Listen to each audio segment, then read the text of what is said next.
Good morning, everybody. This is John Vilas, your host of From Beacon Hill to the 413. For those of you that don't know, I am the state senator for the 2nd Hamden and Hampshire District, and we're excited to be back here today with my dear friend and colleague, State Representative Kelly Pease, who we will give the proper introduction to in a second. I just want to, for folks that didn't get who weren't able to watch the first episode, I kind of want to just explain to people what the genesis of this show was, if you will. So for the longest time, really since I've been a state representative, and Representative Pease does the same thing, I've done a weekly update in the Westfield Evening News. And really what it is just that, bringing Beacon Hill, what we do in Boston, to the people that I represented when I was a state representative in Westfield, and now beyond for the 11 cities and towns that I represent. And as we were talking before this, Rep, I don't think there's one thing that's gotten me more positive feedback from folks in the community, whether it be the grocery store, the senior center, the gym, really fill in the blanks, is that people kind of just coming up and saying, thank you for keeping us informed. People really want to know what's going on in their government. So when Pete approached me about this show, I jumped on it because I think there's a real opportunity to let folks know what, in fact, we are doing down in Boston to kind of eradicate or push back against that disconnect between elected officials and the people that elect us to serve, who we humbly serve.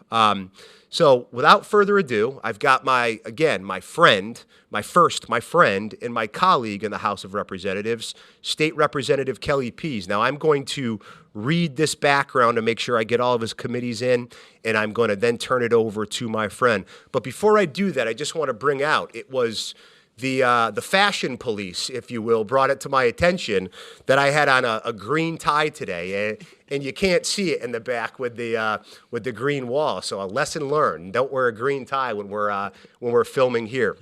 But I also just want to, for folks you might not know, we are filming from the Westfield Technical Academy, and I'd be remiss if I didn't give a big shout out to the folks here and then educators all over the place. With everything going on right now, educators, teachers, students, their families are at the forefront of everything going on, and they're going through some things right now, obviously with these uptick of cases and everything else, and being here in person has been so very critical. So we can't say enough positive things about our educators, teachers, administrators, students, obviously first and foremost, their families. So from the bottom of our heart, thank you very much. Now, State Representative Kelly Pease represents the 4th Hamden District in the Massachusetts House of Representatives, which currently is the city of Westfield, what will very soon also include the town of Southampton, and we'll get back to that in a second, Rep. Representative Pease was elected on November 3rd, 2020, and was sworn into office in January of 2021. In the legislature, he is the ranking minority member on the Joint Committee on Higher Education and also sits on the Bonding Committee, Education Committee, and Veterans and Federal Affairs Committee. Representative Pease is a veteran himself, having served in the United States Army as a chief warrant officer for 20 years. He also previously worked in the State House for then Senator Humison. Rep, thanks for being with us today. Well, thanks. It's a real pleasure to be here, and I appreciate it. And before we say anything else, I want to thank you, my friend. Since I have been elected, you and your office have been nothing but helpful. We work together. We are a fantastic team representing the city of Westfield. I know you have other cities and towns, and I look to expand that as I pick up Southampton next year, if the people are willing enough to reelect me. So I appreciate it. Thank you for having me here. Absolutely, Rep. Absolutely. You bring up actually, I'm going to get back to that point in a second, because you just referenced something, and I referenced as well, Southampton. Can you talk about your current district a little bit and what that changing is part of that redistricting process? Yes, absolutely. Well, obviously, I know that you guys talked about redistricting a lot in your last meeting, and with the shift in the population, Westfield wasn't big enough to be its own district, and also with Representative Fenn coming over from West Springfield, he needed to pick up some areas. So he picked up 6B, which is up there on which he said was the lower East Mountain Road area. And so he's going to have that to represent, and then I'm picking up all of Southampton. So I will have the majority of Westfield and then all of Southampton. I will say that the council president, Brent Bean, made a good suggestion. He said, well, that's not necessarily a bad thing because now we have two representatives for Westfield and not just one. So that's a positive light on it. And I'm excited to pick up Southampton, get to know them, and it's a good community, and I think it'll be a good fit. And I look forward. I know already some of the stuff with the outgoing representative Sabadoza, who represents them. You know, she's already brought up some issues like they've gotten so big now they got to have two precincts, so they're looking to get extra voting machines. So they're looking to try to get some money for that. So things like that to try to. Yeah, absolutely. It's a great community. Southampton, as you know, is one of the communities that I also represent in the Senate, and it's just great people. It's a natural fit to what Councilor Bean said as well. I think there is, a certain amount of merit in having more than one rep representing a community because, as you know, there's strength in numbers in this business. And that's actually one of the segues that I wanted to kind of get into. And you alluded to it with your opening statements. And I think, one of the questions I want to ask you, and I'll ask it, but then you can answer me in a little bit.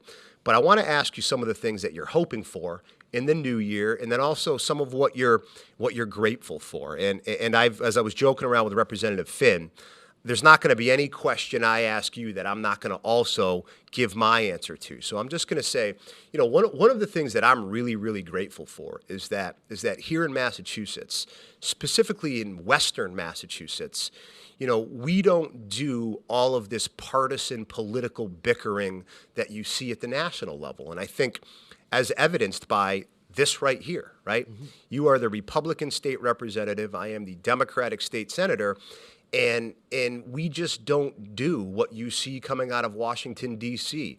I think all in all, for the most part, certainly I think the two of us and many others, particularly out here, we kind of have adopted the mindset of let's just do what's in the best interest of our constituents. And if it's a Republican that gets credit, if it's a Democrat that gets credit, I firmly believe that at the end of the day, both a Democrat and a Republican and an unenrolled and whoever is capable of a good idea. And I think we need to move away from this partisan nonsense that we're seeing. And just represent the people. And represent the people. How about that? How about that novel concept? Represent the people. So just speak to that, kind of the spirit of bipartisanship that we see. Absolutely. And I even said that during the campaign. I said it doesn't matter if you're a Republican, Democrat, unenrolled, or what your affiliation is. If you have an issue, and if I'm your state rep, I'm going to work just as hard for you. I'm not going to look up like, well, what's his party affiliation? Absolutely. It doesn't matter. It doesn't even matter if you're a registered voter. If you're a citizen of my district and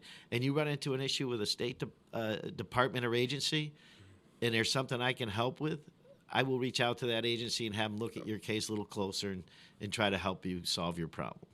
And that's great. And I think that's critical because I think, I firmly believe that most of the important work we do, the people don't know anything about unless they're the individuals reaching out to us.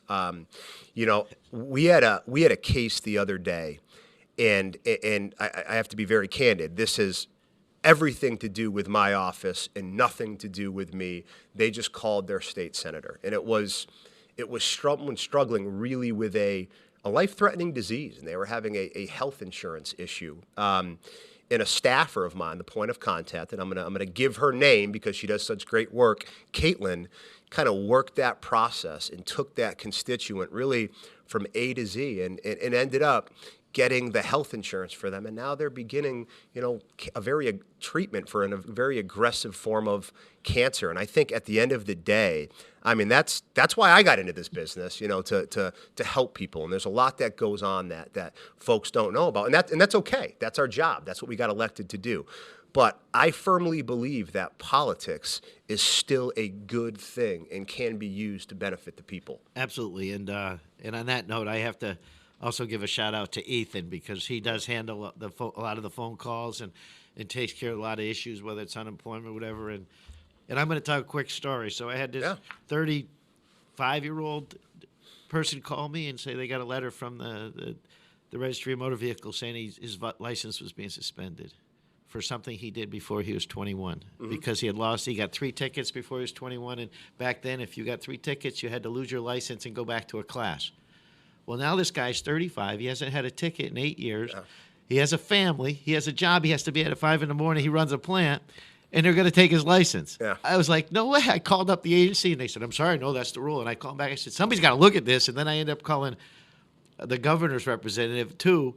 And finally, after being a little tenacious, he got a letter saying, "Oh no, it's okay. You're not going to lose your license." But it just didn't make any sense to me. It was driving me crazy, you know.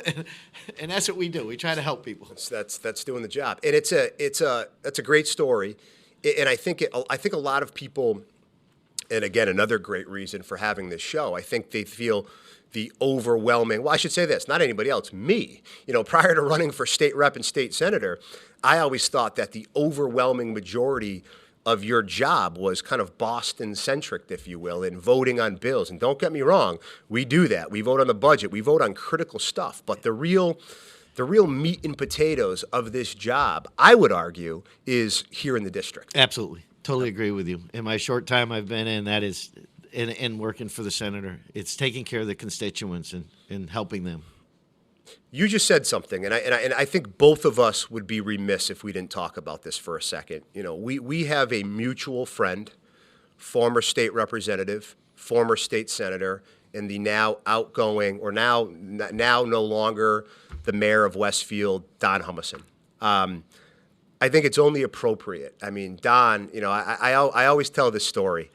You know, Don, my first race, and I hope he doesn't mind that I tell this story. I was running for state rep, and it was right towards the end of the election. And, you know, at that point in time, polling wasn't what it is today. You had no idea who was going to win. I felt confident. I'm sure my friend felt confident as well. And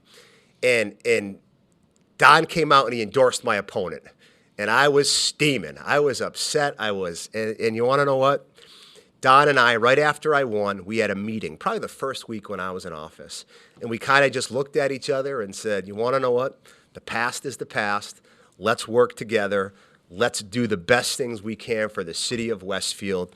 And it started from that meeting in his office on, started a friendship to this day. And I think, you know, Don spent a lot of years, again, as a rep, a senator, as a mayor, and before that, working with our friend Mike Knappich as an aide, and then in the trial court. So our friend Don, a lot of years in public service. So I just think I just want to say, you know, Don, if you're listening, thank you. Thank you for your years of public service. And Absolutely. I know, Rep, you've got some thoughts. You worked in his office. Absolutely. And I got to know Don. First Lincoln Day brunch I went to. Actually, I think you were at that one when I first moved back here. And the only kids there were my son and his son. And we became friends because of that. My wife and his wife went and had play dates and everything. And matter of fact, when I called to ask to work on his campaign, I had to call his wife because I said, "Oh, can you have Don give me a call?" And he's like, "Why don't you have my number?" I said, "Because I called Janice for play dates." You know, I was kind of That's great. So, but anyways, I've got to know Don a long time. He's a fantastic man and obviously a great public servant. So appreciate for his service. Absolutely. Absolutely. Just a good man. And we wish him nothing but the best. My friend, it's time to move into the realm of business a little bit. Not that we haven't been talking about business, because that conversation, particularly about bipartisanship, I believe is the most important issue in our politics today. But I want to touch on some of the things. Obviously, before we do that, New Year 2022, did you have good holidays and anything you're hoping for in the new year? Yeah, well, the holidays were great. It just seemed like time went by so fast this year. I mean, like from Thanksgiving to Christmas, it's like, where did that time go? It's crazy, but yeah. So we had a great time. My little guy Riley was happy, so that's good. But for the new year, again, I just try to. When I go to church, I always pray that I try to be a better person, you know. Yeah. And just try to give me patience with my family, give them patience with me, and just try to do a good job of representing people and just be a good person. And obviously what we all hope for is that this this COVID, this new variant, hopefully is a little weaker, and I know it's passing quick now, but hopefully it will pass quick, and we can finally move on from this because it's been a rough couple years for a lot of people. You know, like you talked about the school system. I mean, it's in the medical. I mean, I just got a report from Mike Knapik's office about how many hospital beds and everything, and so that's what I truly hope for the new year. Just life back to normal and me being a better person all around. That's great. I mean, just being a better person. I will frequently say to myself before I go to bed at night, you know, my standard, right, is have I been a kind person today? You know, and in many days I fall short. You know, it's progress, not perfection. But I think one of the things that we need a dose of, a healthy dose of here in America and really the world is kind of, you know, striving to be better and striving to be kinder and more compassionate towards each other. So I really loved what you just said right there. And I told you I wouldn't ask you anything that I'm not going to answer myself.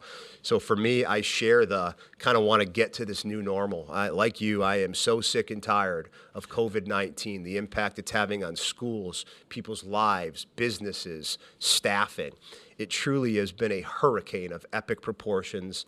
And the hope is that, you know, if we move past this Omicron variant, maybe, you know, I've read a lot of articles this morning that some people predict this could be the last variant, but I mean, at this point in time, that's, knock on wood, that's above my pay grade. So we just got to keep putting one foot in front of the other. And then the only other thing I'd say too is, as you know, and as I think I said it last time too, is that on January 20th, my wife is due. My wife Emily's due, my first child. So, you know, my New Year's hope is to have a little healthy baby boy born, and to strive to be the best dad that I can be. So, without further ado, let's talk ARPA. Okay. ARPA. So, for those that don't know, ARPA stands for the American Rescue Plan Act, and it's money from the federal government that was sent back to the states. We in turn sent it to the local governments, and I guess, Rep, give us your overview of kind of the ARPA process, the ARPA debate, if you will. We've had a lot of back and forth. The legislature's had some back and forth with the governor about the best way to do that and kind of where we stand in the process. And I asked that question knowing that very well could be the hardest question in the world, because following the news today and where we stand with ARPA is one of the most complex things in the world. But what are your thoughts on it so far?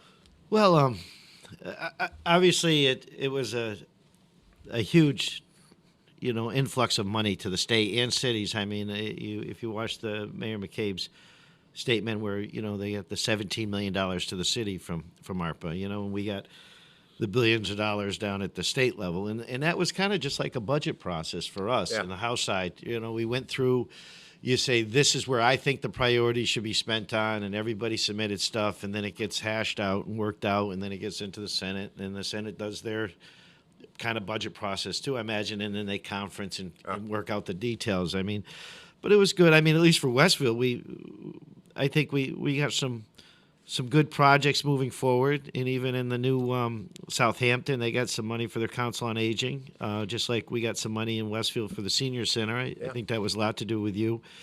But we got some park and recs, and also some levy money and food pantry and dams and levees.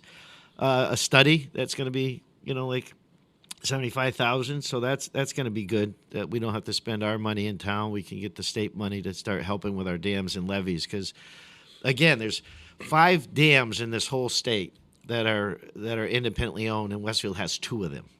So, I mean, and those are not cheap things to keep up. So hopefully we can get those built up and maybe pass them to the state so we don't have to worry about them. Yeah, so it kind of just absolutely, and thank you for that. And I think you did a really, was this your second? ARPA is different from the budget. So you're getting ready to go into your second budget process. Right, so the ARPA was kind of like a second budget like type in between, if you will. So kind of just for even, and that was a great recitation of where we're at, rewinding a little bit, kind of just to give the viewers a little bit, because it's really confusing. And so we, in December, as a legislature, and the governor signed, $4 billion of an ARPA bill, we'll call it, but that can be misleading because it was about $2 billion of it was ARPA, and then $2 billion of it was surplus budget money from FY21.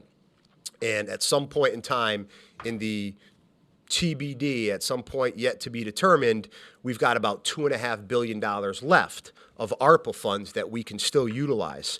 And I think that's kind of giving, I want to honor the title of this show, From Beacon Hill to 413. There was a little bit of a debate, months ago between the governor and the legislature. And I will say this about Governor Baker too. Always speaking of that collegiality and that bipartisanship, Governor Baker's just done a phenomenal job, and I think he believes that as well too. That look, push aside the partisan stuff, let's just get this done. So the governor, and I understand where he's coming from with many of this, wanted to have all of that ARPA money and spend it as quickly as possible. Yes. The legislature's position was, wait a second, this is a very fluid process. Let's do some hearings. Let's hear about it. Let's see truly what this need is. And I found myself kind of as a political observer sitting back and saying, I see both sides of this. I see the need to get it out there, but I also see the need to kind of sit back and let this, be deliberate, be measured, see where the need evolves. And I think I think the way we split the difference was good. Governor Baker, here's $200 million for immediate issues, imminent things that we need to do. We're going to keep this money and allocate it in kind of two separate allocations. Of course, the one being we did in December, and the next one being the one in the months ahead. And I think that's important for another reason, too, is because the things that we knew that were out there at the federal level, the infrastructure bill that they passed, and obviously I don't even know what it's called today, but we hear a lot about Build Back Better bill. And I think this is really important. This is where I think the legislature, on some of it at least, got it right. Because this revenue, as we know, and I really want the viewers to understand this, is one-time revenue. Right. So it's one and done. So we really want to take a look at it and say, okay, this could be good to fill this, to help this project out this one time, because next year, this money's not available. Right. And obviously, we don't want to be duplicative and spend money on what the federal government's going to spend money on with the infrastructure bill. So I think I think we got it right.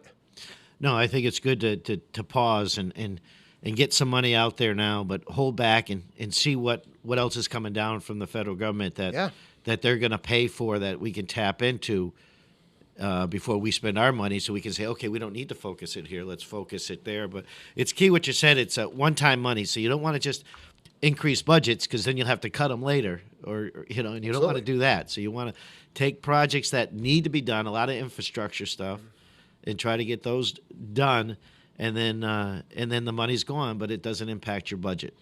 If the money's not there on a recurring basis, the folks, the entities on the receiving end of this, are going to have to be able to fund that themselves in the future. So I think in many respects it's a buyer beware, if you will, because you may get this money, but if it doesn't get you to your end state, your end goal, there's no more. There's no more. Right. And that's a really key, I think, a key thing to highlight. You already that's touched. a good point. Yeah. And then the earmarks, you did a great job. I mean, it's a great opportunity for a lot of lawmakers to go out and get some things for their district, right? At the end of the day, we got elected to be advocates for our district. So when we're able to go down there and get some for these vital projects, whether it's the levees, the senior centers, et cetera, and I looked at what you were able to accomplish. By the way, as a first-year rep, you did a heck of a job going down there. And oh, by the way, I did not mention that also the money you had for the Westfield State to get them their innovation center. I think that's to help expand their nursing program, I believe. And when I talked to the president up there, that's what she was looking for. So that was good to see that you got that in there too. And obviously the unemployment trust fund helping get that up there. Yep. Huge. I mean, and that's, for one, that was a back and forth that I really, we need to get more money in the unemployment trust fund. And so certainly, I think I speak for both of us when we say that the next ARPA whenever we kind of disseminate the next tranche of money, making sure that's up there. We could spend 16 segments on this show talking about the impact that the pandemic has had on small businesses. Right, and that's the biggest thing is people think, well, why are you taking care of the unemployed? Well, because it wasn't the business's fault that Not they at had all. to shut down and have these big unemployment issues. It was a pandemic, and so we want to just make sure that we're protecting them. Exactly. So, as mentioned in the introduction, 20 years in the military. This year in particular, we're going to be dealing with really two critical pieces of legislation, many of which we've already done so I'm obviously talking about the Holyoke Soldiers Home, and then I'm talking about kind of the SPEED Act and the compacts bills that, as you know, we recently voted out of committee. And I think if I could just have you kind of walk us through the process. One of the things that I always assume is that viewers know precisely kind of how that process of how a bill kind of moves itself through the process. Because I'll be honest with you, as someone who has always followed politics, I thought I knew too. I get elected to office and it's, whoa, this is a lot different than I remember it being taught in school. So why don't we start there? Why don't you kind of give the viewers an idea? Right. And if I don't get it quite right, then I expect your expertise to step in. But basically, we first of all legislators will submit bills at the beginning of a session. So last year, you usually have a certain amount of time to do something. It was extended this past year, and then all those bills get put away, and then they get looked at over the course of the session, and usually they will go before a committee, like the Soldiers Home bill. That went before our Veterans Committee. And then the committee will vote on it, yes or no, to move it out of the committee. And then at some point in time, hopefully, that will move to the House floor or the Senate floor for a vote. And then once it's voted on one, it goes to the other. And if there's any differences in the language, then they'll do a conference committee to work it out. And then they'll vote to engross it, send it to the governor for his signature or for a veto or line item to discuss further. So I think that's in a nutshell the quick process. But it's obviously you want to, you really need to get, if you got some bills that are really important, you need to get some support for them, because the more support legislators you have on it, it seems the faster it'll go in front of the committee, which means that the more likely it's going to get to the floor of the House or Senate in this session and get a vote. So that's the thing I've learned. It's funny, you just said, we were talking earlier about kind of being a good person and being a kind. So one of the realities too, I think, and I would venture to say that this probably is something that applies in all state capitals, certainly in Washington, D.C. I mean, a lot of our job is building relationships, and it's you really want to ingratiate yourself, if you will, with the process and learn the process, because it's not as simple as I filed this bill, it makes sense, this is going to brisk its way through the process, and the governor's going to sign it. So it's a lot of kind of the rolling up your sleeves and going to work, the stuff that you certainly don't read about, that really determines the fate of a lot of bills.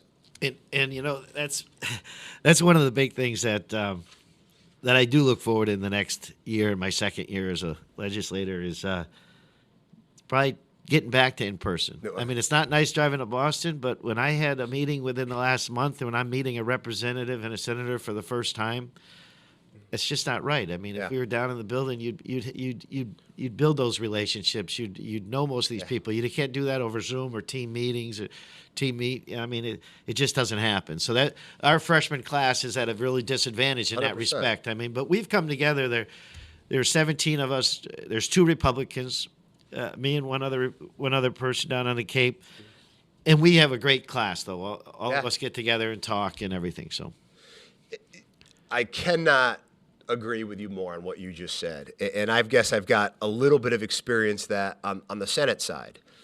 I got elected on May 19th, 2020. That's right. So I have only been a state senator with this COVID. So to your point about getting in the building, being around your colleagues, just getting to know them. I've always, I think in all aspects of life, whether it's politics, the military, the private sector, anything, I think those relationships are absolutely paramount in terms of getting things done and working together and just not being able to. There are some of my Senate colleagues who I have yet to meet in person.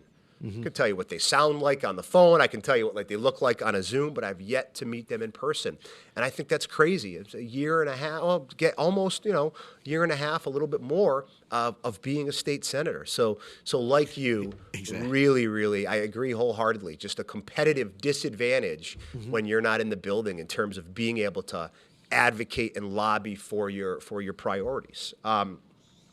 So let's kind of get into the meat and potatoes, if you will. I want to talk substance for the remainder of our time. We've got kind of, again, these two bills, and just I'll give a brief summation, right? So the Holyoke Soldiers Home, and this was just great work, and thank you for your advocacy on this. We passed a Holyoke Soldiers Home bond bill. $600 million, $400 million for the home in Holyoke to rebuild the home, and then another $200 million for regional equity. Just very briefly, kind of for the benefit of the viewers, we've got two soldiers' homes in Massachusetts, Holyoke and Chelsea, and one of the things we heard loud and clear about is, well, what if you're a veteran or a family member who's from a part of the state that's not near Holyoke, not near Chelsea?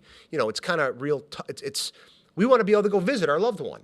So we said, you know what, that makes a lot of sense. We probably need to have more. There's a lot of veterans in Middlesex County. There's a lot of veterans on the Cape. There's a lot of veterans in Boston. So that $200 million, what that regional equity means is that we're going to kind of go forward looking at what other spaces, what geographic regions might be a fit for another soldiers home. So I think that's a really good thing because I think you would, a veteran is a veteran is a veteran no matter where you reside at night. One team, one fight, everybody together. That's that. And with that, and that money will probably help some of the homes like we went to up in. You set up that meeting for the Veterans Committee, and we went up and toured that for veterans. Yeah. So that'll probably help. Where was that at? That was up Gardner. Gardner. In Winchendon. We went to Gardner and Winchendon. Yep.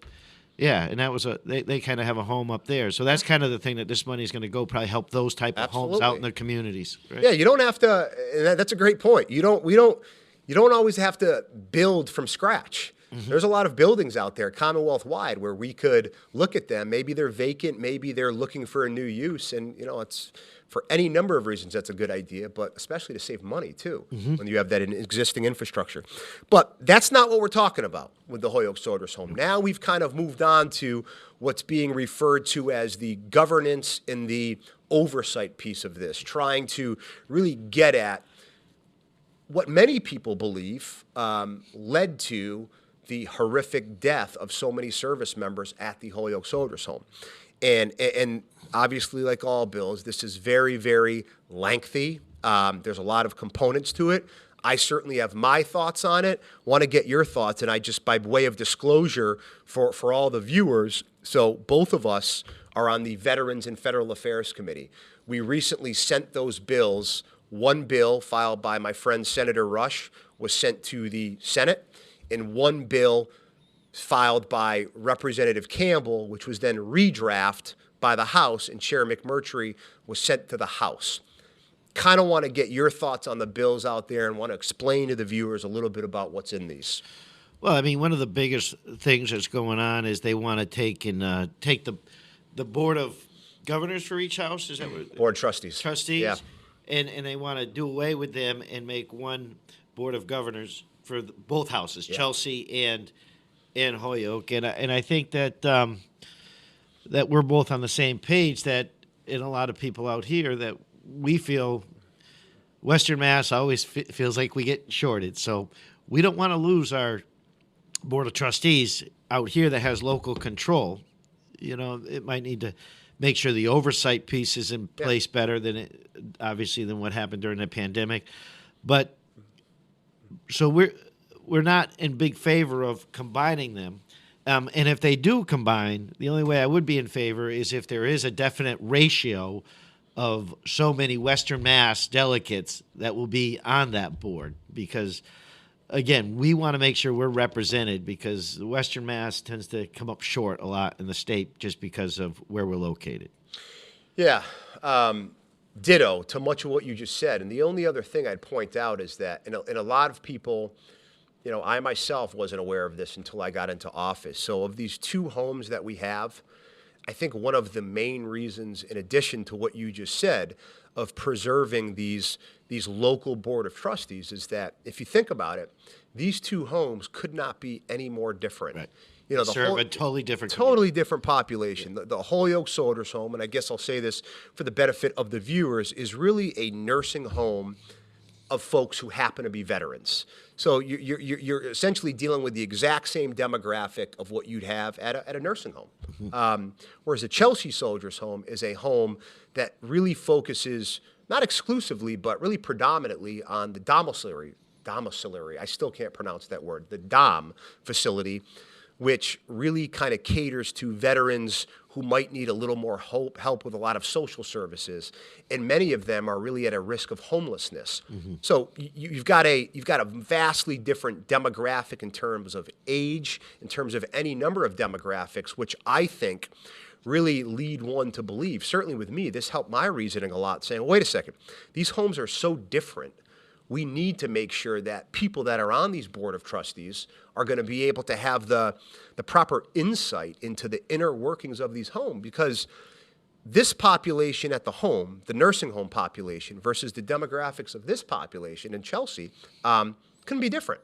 Exactly. So it's not one size fits all. It's not one size fits all. Right. So yeah, I agree. I mean, that's going to be something that I think we continue to have conversations on.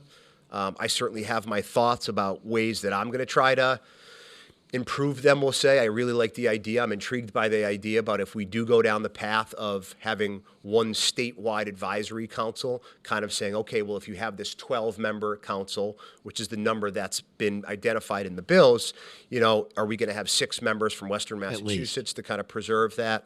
That's I hope it doesn't get to that, but right. but that's certainly something that's an intriguing idea. And then I guess the other part of it is well, I'll throw it to you. Any other thoughts on the bill, or I was just going to bring up some of the chain of command stuff. No, I mean, go ahead then, because you're. Yeah. Yep. If you look at, I think one of the things that we learned is that having folks, and I'm not talking about folks inside of the home, I'm talking about the chain of command, mm-hmm. something that we both know well and many viewers know well, how that chain of command is supposed to operate. And one of the things that the bills do is I shouldn't say that, one of the things that the Senate bill does, because the House bill does not do this, is it elevates the DVS secretary to a cabinet level position. And I'll be honest, that's huge. That's huge. I think to have veterans mm-hmm. having a seat at the table with the governor, mm-hmm. I think is remarkable. I mean, for any number of reasons. Right. Push aside the soldiers' home. You can highlight your issues. Highlight the issues, a seat at the table. But one of the maybe unintended consequences of that is that by doing that, you take the Executive Office of Health and Human Services, which I like to loosely refer to as the healthcare folks, mm-hmm. DPH, all that. You take the soldiers' home outside of that chain of command. So in other words, just to make sure make sure our viewers are clear on this. Currently, the chain of command, if you will, at the Holyoke Soldiers' Home goes from the superintendent to the executive director of homes and housing to the DVS secretary to the EOHHS secretary to the governor. A lot of people in that chain of command. If you take DVS, which currently falls under EOHHS, and make that a cabinet level position, which I agree with, they should be a cabinet level position. You probably should say Executive Officers of Health and Human Sorry. We get the acronyms, right? Yes, the military in us? Yes. My friend just brought up a great point. Enough with the acronyms. We're used to the military. So EOHHS is the Executive Office of Health and Human Services. Thank you, because I do that all the time. Thank you for correcting me. And I was just going to say that if you do that, DVS, which is the Department of Veteran Services, there's there's no medical expertise there. So if the Soldiers Home follows the DVS secretary, my concern would be that they're no longer in that medical chain of command. Right. Where's the oversight on the medical side? Exactly. That's the concern. And what you do, so my thought is, hey, let's give the veterans that voice. Let's elevate the DVS secretary to a cabinet level position, but let's keep the Soldiers Home under EOHHS. But again, these are conversations we're having. How did you, now I don't know if this is appropriate. I will go first if it will make you feel better on the committee vote. So to the viewers, we had a committee vote on this recently. I am the chairman of the Veterans and Federal Affairs on the Senate side, and the rep is a member on the House side. We recently pulled these bills out, and I'm not going to ask you a question. I'm not going to answer. I reserved my rights on these. I want to see more. And to reserve your right, it just says I'm not voting in favor or against it. I'm just reserving my right. We feel it just needs to be still tweaked is basically kind of what I'm thinking is it still needs to be massaged a little bit before it becomes law. So I'm reserving my right on how I want to go to see what the final product looks like. Yeah, absolutely. Pushing aside the Soldiers Home. We could spend hours on that. Last thing I want to touch is because you and I both have the great honor and privilege of representing Barnes. Oh, yeah. Barnes is we just love it. I tell this story, the first National Guard briefing that I ever went to, newly elected state rep. I'm talking weeks in. I went to this briefing. I raised my hand. It was an Army general officer. I forget who it was. And I raised my hand and I said, "Sir, I'm the newly elected state representative for the great city of Westfield." He didn't let me finish. Typical general officer style. He said, "You're from Westfield?" He goes, "Well, no one has to tell you what freedom sounds like then." And I said, "You are right, sir. You are right." Obviously, he was referring to, our friends, the F-15s, everybody, what we hear all the time. But we've got a couple of bills. And why these bills are so very important, again, to lay the foundation, if you will, is that in the not too distant past, the Pentagon and the Department of the Air Force came out and they said, "Okay, look, folks, we are no longer going to look at how surrounding communities where military bases are found and see how those areas treat the service member. Anybody who has served, like you and I have, knows that when someone joins the military, the entire family joins the military." Oh, yeah. So they've come out and they've said, we are now going to look at how installations treat their service members' families. And here's why this is important. What they essentially have said, not essentially, what they have definitely said is that if we feel that the way a state is treating their military spouses or children, here's what we're going to do. We're going to take that into account in where we decide to put our bases and where we and funding. And there's this thing called BRAC out there. And for viewers, BRAC is essentially a federal thing, and it's kind of the reorganization, base and realignment, alignment, commission or something, and closures. Closure. There you go. Realignment and closure. Right. And if you're not up to par, if you're not staying relevant, and you're not getting the type of equipment and training and treating families the way the Pentagon sees fit, you run the risk of having those base closures. Speak to the importance of these bases to Massachusetts, if you would. Well, obviously, I've been at many briefs, and by the way, General Keefe has said the same thing, that this is key on what the Pentagon is looking at and what we get. But obviously, being in 20 years, I moved around quite a bit, and when you have a spouse that has a job, it's very important that you have, like the one bill I'm sure you're going to talk about is the portability, that where you accept licenses from other states so that they could come in spouses and allowed to be nurses, teachers, or whatever because they have a license, and you do the compact. And that's huge because you're right. It's all about the family. And as a matter of fact, I'd be remiss if I didn't say that I have a 30-year-old and a 9-year-old, and the 30-year-old is in the Air Force, and he's been in the Air Force for a while. He's stationed over in Germany right now. and hoping to go see him because that's where the little guy was born when I was over there before I came back here. Awesome. So Yeah, let me know when you're going. I'll go with you. Yeah, hopefully April vacation, but we'll see how things are going with COVID. But anyway, so those are some of the things about the community. It's really vital. I mean, and in the States, I mean, we've always taken it for granted. I think that you're in the States, but now they're looking at it harder because overseas they build up those communities on those bases very well. Yeah. You know, it's a tight knit group. It's a fantastic community when you're stationed overseas with a family. Absolutely. So, kind of two things. There's the SPEED Act, which is an acronym, and then there's these compacts. And to kind of give the viewers a little flavor of this, and this is the way it was explained to me, and this ultimately is what got me to file the SPEED Act on the Senate side is, let's imagine a hypothetical where you have an active duty service member, we'll say a Marine, stationed at Camp Pendleton in California. That Marine gets orders, the document, which basically is you are transferring in the military to, we'll say, Fort Devens in Massachusetts.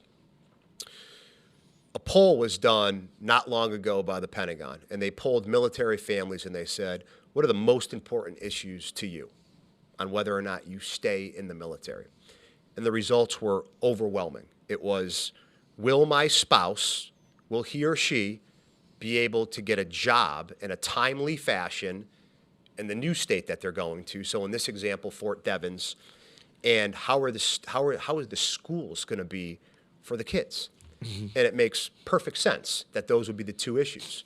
So in Massachusetts, so using that example again about that Camp Pendleton Marine, the SPEED Act, which we passed to the Senate, and hoping that we do the SPEED Act and the compacts in the House, and then we both do them, essentially says that when that service member comes to Massachusetts, Massachusetts has 30 days or less to tell them, you have a license, but if you don't, here's exactly what you need to do to get that license. Mm-hmm. And why I think that's critical and where this really matters is that the average stay at an active duty installation is like a year to 3 years, mm-hmm. somewhere in between there. If it takes the military spouse 6 months to get their license, well, you just took a 2-income family and made them a 1-income family for potentially 50% of the time mm-hmm. that they're at this installation. And why this matters is because if military spouse can't work, that's going to be a really big deal in terms of whether or not that military family decides to stay in the military. Mm-hmm. If they get out, as you know, that affects retention, which then affects national security. Okay. So this is something that I view this as we kind of enter the new year. I think this bill in particular, you know, both the compacts and then the SPEED Act or some variation of them, I think that's one of the most important things we do. And this is something that I want you to speak to. You know, pushing aside the military component and how it's the right thing to do, speak to kind of the economic impact that these installations, just here in Western Mass, we've got many, but of the main 6 that we have in the Commonwealth, we've got Barnes here in Westfield, and of course Westover in Chicopee. Oh yeah, absolutely. I mean, the impact is huge, just because all the people they employ there who make mm-hmm. a good living, they're paying their taxes, they're buying, they're stimulating the economy, and you've seen the numbers, and I don't have them offhand, but it's huge. The impact of military community, a base like Barnes and obviously Westover being big has to those communities and what they bring in here. And like even at Barnes, we got Gulfstream. Well, yeah. They bring in their planes from all over the world, and they have the mechanics that live here work on them to do the servicing, and then they're buying the gas and the diesel or the jet fuel, yeah. which they're paying the tax on that to go back home. So, I mean, just those type of entities, not just the military, but the civilian side of the airport is huge. I mean, you talk about Gulfstream. Let's talk about the aviation maintenance program right here. Oh yeah, Westfield Tech is Westfield Technical Academy, awesome. Filling those jobs at Gulfstream. So it's not just this isn't a military thing. This is all interwoven together. And the problem is that, one of the things we know, so folks who are in the military, the viewers will understand this kind of this color coding. And for those that are not, we love to color code things in the military. You've got red, which basically means you're failing. You've got amber, which means like you're kind of in between. And then you got green, which is like you're good to go. Massachusetts has been rated amber on the schools and on the licensure stuff. The risk we run if we don't do this and get to green, other states, whether it be the F-35 in Westfield, whether it be the Space Force at Hanscom, all of these things where Massachusetts could be a destination for them could go elsewhere.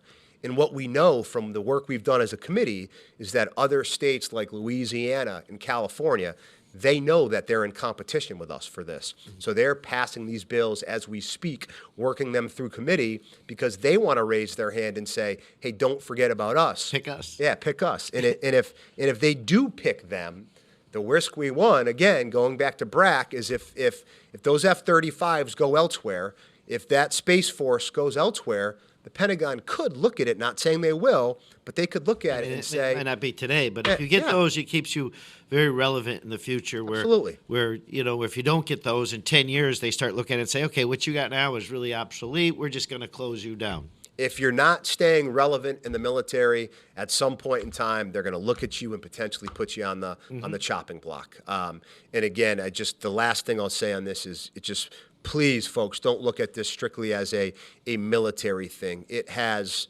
implications far beyond economic and beyond. And I would just say, and most importantly, it's just the right thing to do for our military and their families. Rep, we're running out of time right now. One of the things that I wanted to do just quickly is any constituents that you want to highlight. Any constituents that are out there, I want to try to, I'm coming up with different ways to improve this show. Anybody you want to highlight, anybody you see out there doing great stuff. I know I'm putting you on the spot with this, but yeah. So as you're thinking, you know Nick Nadelsky, obviously, the positivity director. I think does he live right across the street from my sister? He probably does. Because he's from the Hilltowns originally. I think my wife said she babysat him when he was... Really? I think so. Well, Nick, so Nick is, if you look at the Westfield, one of the community forums we have in Westfield, he is the positivity director in Westfield. And everything he says, everything he does is just positive. And I got to be honest with you, I had the pleasure, I was at the senior center the other day at one of the handing out the food, and Nick was there. And we went to lunch after, and I ended up saying to him, Nick, I wish we could clone you. Your positivity is just something that we should all strive for. So Nick, if you're listening to this, you're the constituent I wanted to highlight. There's many more, and as the show goes, we're going to highlight different constituencies in the community and all of the communities we represent. Rep, before we sign off, you got anybody you wanna highlight?